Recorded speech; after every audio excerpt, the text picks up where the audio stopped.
Shalom, shalom. Shalom. First and foremost, I want to give all praises, honor, and glory due unto Yahweh, Bahashem, Yahweh Shai, Bahashem, Rakah Kodash. Double honors to the apostles and elders of Great Millstone, and peace and salutations to the elect. Title of this lesson is going to be called Why Esau Acts Like He's Innocent. Okay, because we all know that he's definitely guilty on all charges pursuant to the accusations in the scriptures. Okay, and it's because the fact that the matter of why he acts like he's innocent is because he doesn't like to take responsibility for his actions. Okay, going all the way back to the account in Genesis, which we can get first, Genesis 4:9. Okay, with Cain and Abel. You know, Cain slew his brother Abel, and then he wanted to act like he didn't do nothing. You know, so I guess we can go ahead and get that, brother. This is Genesis chapter 4, verse 9. It says, "And then Yahweh said unto Cain, Where is Abel thy brother? And he said, I know not. Am I my brother's keeper?" Right. So the Most High, and by the way, you know, he already knew where Abel was, you know, but just to prove his lack of integrity, the question was posed to him.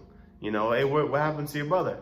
And instead of him saying, "Oh, I killed him," you know, he was like, "Shit, I don't know. Am I supposed to watch out for him? Look. Yes, first of all, you are supposed to look out for your brother, okay." And then he went turn around and lied about the fact that he killed him, man. You know. And so this is the nature. It's just ingrained in their mind to not take responsibility and accountability for their actions, man. Which is why you see recklessness just sprawled out all across the earth. Okay, because we have a reckless man that's in rulership, man. Okay, over the earth. That's exactly right, man.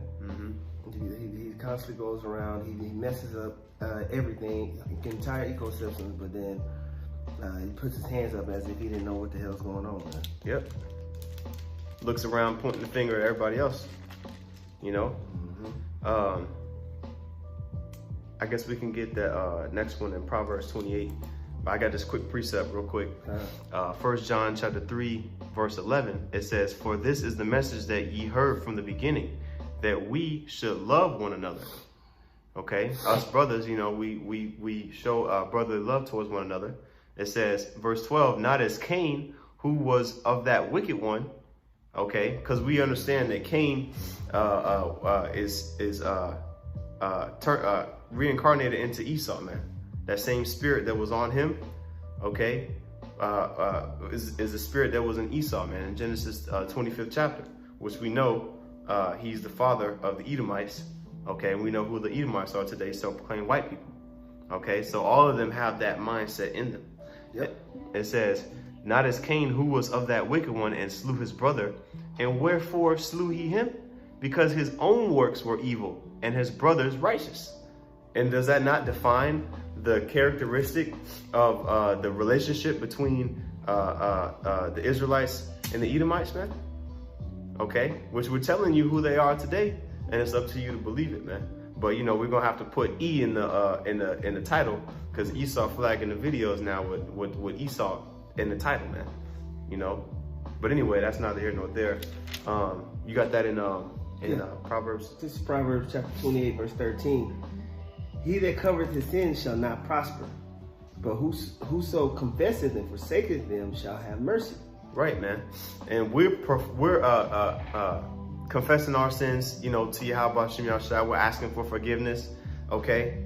But you think Esau is asking the Most High for forgiveness in these times when he's prospering? Now he may do it when all hell breaks loose and the hell gets start getting put on him, okay? But he ain't gonna pray to Yahweh and Yahweh Shai. He's gonna pray to Jesus and all that, which the Most High is not gonna answer any of those prayers. But could you read the first part of that verse, Bible? It says, "He that covereth his sins shall not prosper." Right. He that covereth his sins, okay, like you know, just trying to sweep everything under the rug, all the dirt that you've done. Right. I mean, we just had this Thanksgiving. I just did this lesson on Thanksgiving, how in schools they teach how Thanksgiving's about how the pilgrims came and they became so humble when the Native Americans helped them out. And then they had a good harvest, and they just sat down together and had a dinner get together, man. Yep. But, you know, fast forwarding all those hundreds of years where they were destroying, you know, Gad, you know, destroying us, just completely destroying the so-called Native American Indians. They tried to cover up all those sins with these wicked high holy days, man. Right, right. And then what's today? Black Buy a Nigga Day, Black Friday, man. You know, which all of that goes back to the selling of the so-called Negroes, okay, on these markets, man, Wall Street, you know. But anyway, man, you know, want to continue on. That was it on that? Can you hold Psalms 10? I'm gonna get this real quick in Job. Okay. This is Job chapter 22, and I'll start at verse 12. It says, "Is not the Most High in the height of heaven? And behold, the height of the stars, how high they are. And thou sayest, how doeth the Most High know? Can he judge through the dark cloud?" You see? So a lot of people who don't believe, you know, that the Most High's eyes are 10,000 times brighter than the sun, okay, will say that, oh, the Most High can't see what I'm doing because you know, doing it in the corner. And I believe Psalms, the 10th chapter, is a chapter that talks about, you know, in the secret places do they murder the innocent, they lie in wait, you know, and oppress the poor, you know, they set in traps and snares.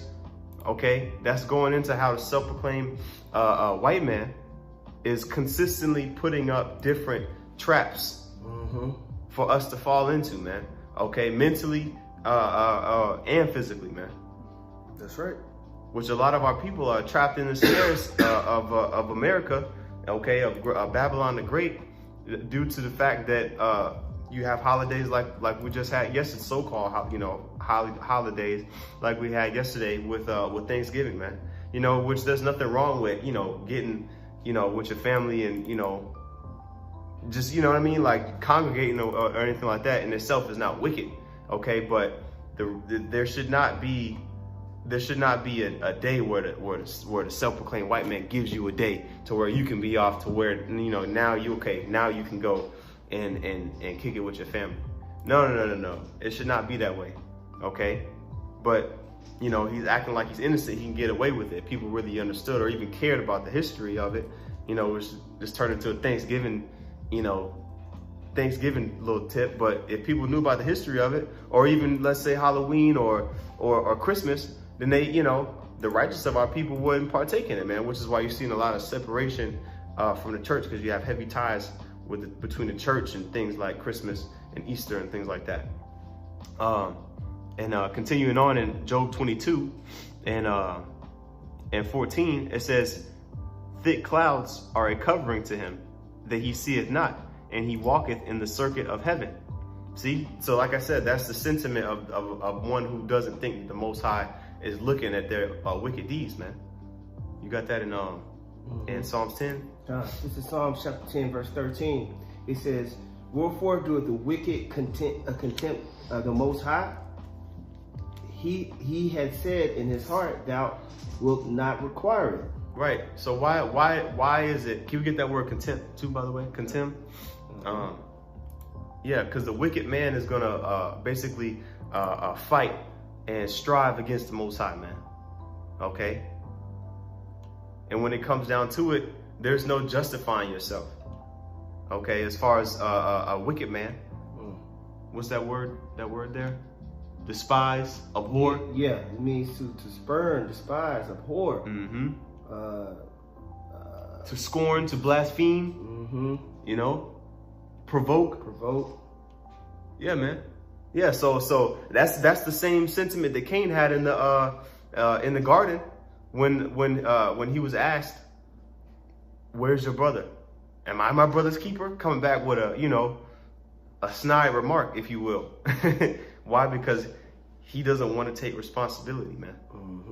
You know, they're gonna act like they're innocent until they.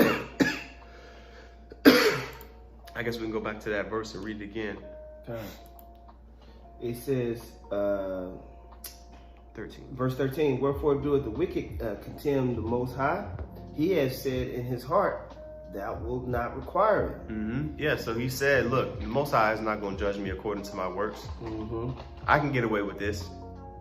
And that's why you see this wicked kingdom flourishing, because it looks like that, you know, that judgment, like I said, like the scriptures say, man, it's tarrying, but it's going to surely come, man. Okay? He thinks that he's going to be able to get away with it because just for the small moment, like the scriptures say, the Most High is long suffering, but soon and very soon, he's gonna unleash his wrath upon this place. Okay, and that's when the score is going to be settled, if you will, man. Let me see here.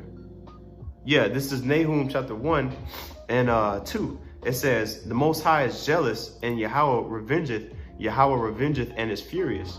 Yahweh will take vengeance on his adversaries, and he reserveth wrath for his enemies. So he's holding it back. He's holding back the destruction, okay? Just so it can happen at the most perfect moment, man. It says, verse 3, Yahweh is slow to anger and great in power, and will not at all acquit the wicked. That's right. It says, Yahweh hath his way in the whirlwind and in the storm, and the clouds are the dust of his feet.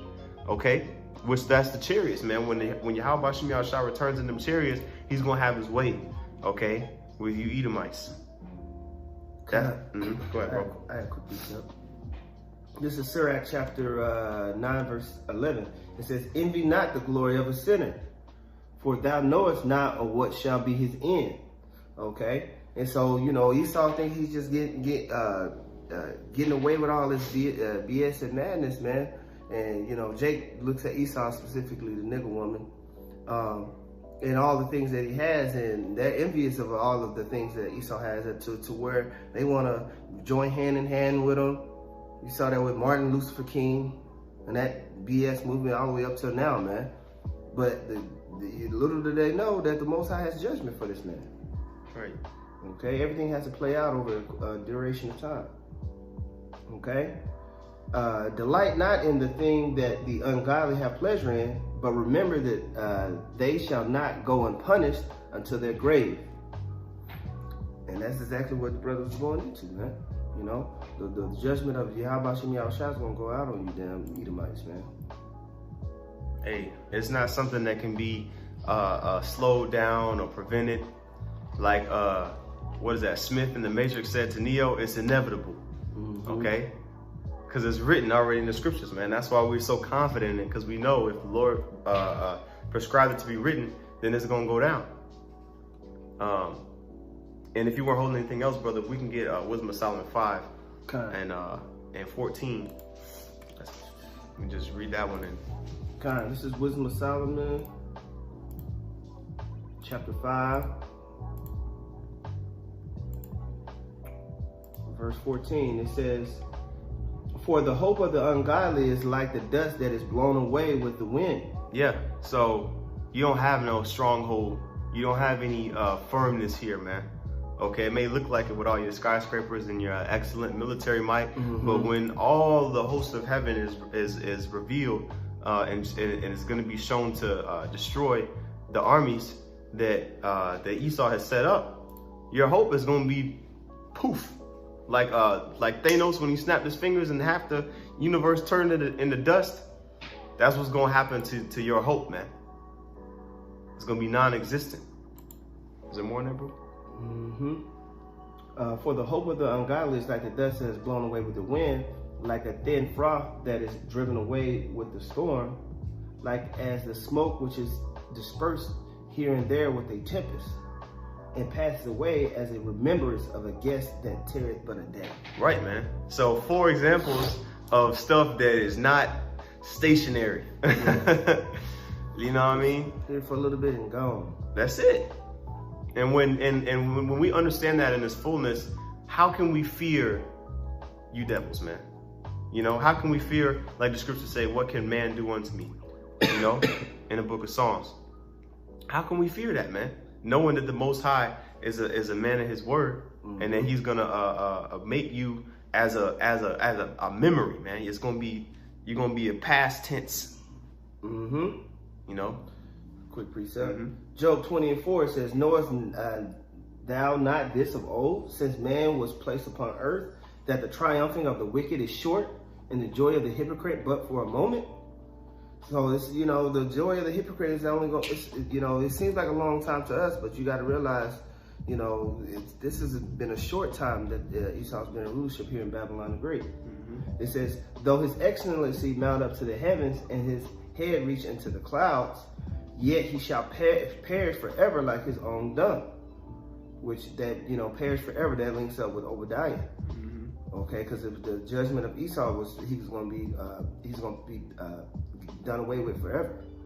Okay, that's how you can link those two together. Yet he shall perish forever like his own dung. They which have seen him shall say, where is he? He shall fly away as a dream and shall not be found. Yeah, he shall be chased away like a vision of the night. The eye who also which saw him shall see him no more, neither shall his place any more behold him. Yeah. So there's not gonna be no more White House, okay? Not gonna be any more ships, you know, military ships. No more planes, submarines with the U.S. Air Force, or any of that madness on it. Yeah, no more driving in 5 o'clock traffic and all 3 seconds every damn day. Yep. Can't get no peace. Can't get no quiet. No more English. Yeah. You know, a lot of things are gonna be done away with, man. There's sown wickedness, man. And we can't wait for it, man. We're not afraid to admit that, you know? And so that's why this man acts like he's innocent, because if he were to openly admit that he's guilty, then he has to admit that that all these things that the Bible prescribes according to his destruction is gonna come to pass, man. So of course he won't admit it, you know? But it's not like we're not gonna continue to bring it out. So we're in the time of him getting exposed, man. You know, I don't know if you had any more, but I guess we can end it off on that. Lord willing, you brothers are edified with that. Want to give all praises, honor, and glory due unto Yahweh, Ba'ashem, Yahweh Shai, Ba'ashem, Rachakadash. Double honors to the apostles and elders of Great Millstone, and peace and salutations to the elect. Shalom.